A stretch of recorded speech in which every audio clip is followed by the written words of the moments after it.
Pero committed ka ba talaga?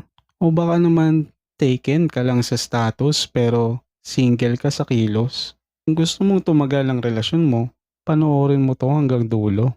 Baka ito na ang reality check na kailangan mo. Pag-uusapan natin ang isa sa pinaka pinag-uusapang topic sa relasyon. Ang mga dapat at hindi dapat gawin kapag taken ka na.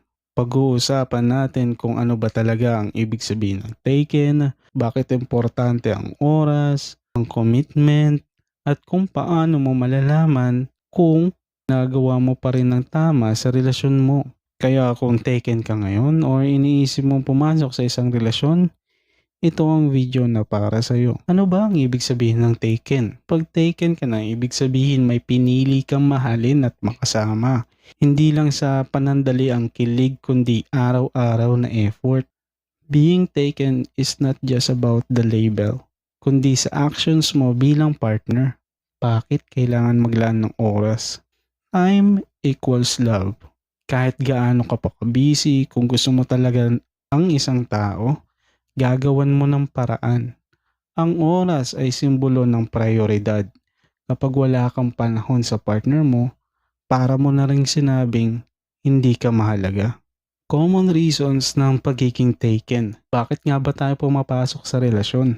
Dahil gusto natin ng karamay. Dahil handa na tayong magmahal at mahalin. Dahil gusto natin may katuwang sa buhay pero minsan maling dahilan ang nagiging basihan. Para lang may kasama, para makamove on.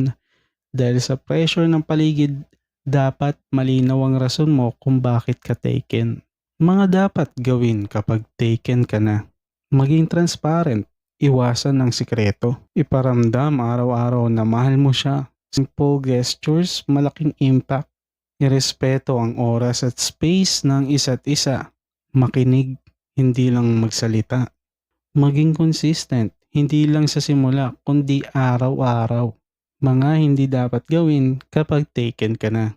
Huwag kang maging flirty sa iba. Loyalty is a choice. Huwag mo itago ang partner mo. Kung proud ka, bakit ka nahihiya? Huwag puro demand. Walang bigay. Relasyon ay give and take. Huwag ka lang magpakita kapag okay ka. Dapat andyan ka rin kapag may problema. Mga common na tanong sa pagiging taken. Okay lang ba may kaklose akong opposite sex? Okay lang kung malinaw ang boundaries at transparent ka.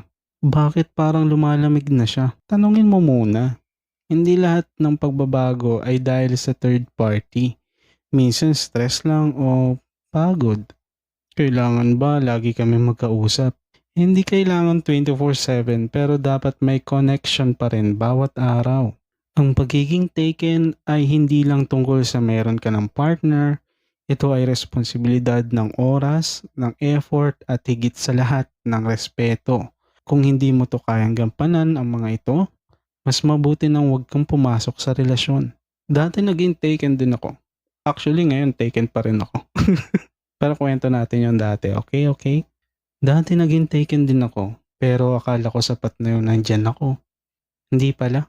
Hindi ko siya mabigyan ng oras at laging ako lang ang inuuna ko. Hanggang sa dumating yung araw na sinabi niya, piliin mo naman ako kahit minsan. Doon ko na-realize, being present is more than just being around. Dapat ramdam. Kung taken ka na, siguraduhin mong magpapakatotoo ka sa partner mo. Hindi mo kailangan maging perpekto, pero kailangan mo maging tapat, totoo at available. Hindi lang sa magagandang araw, kundi pati sa mga araw na mahirap magmahal. Kayo mga karelasyon, sa status ba kayo taken o pati sa puso, kilos o oras? Comment down below kung anong realization ang tumama sa'yo sa video na to.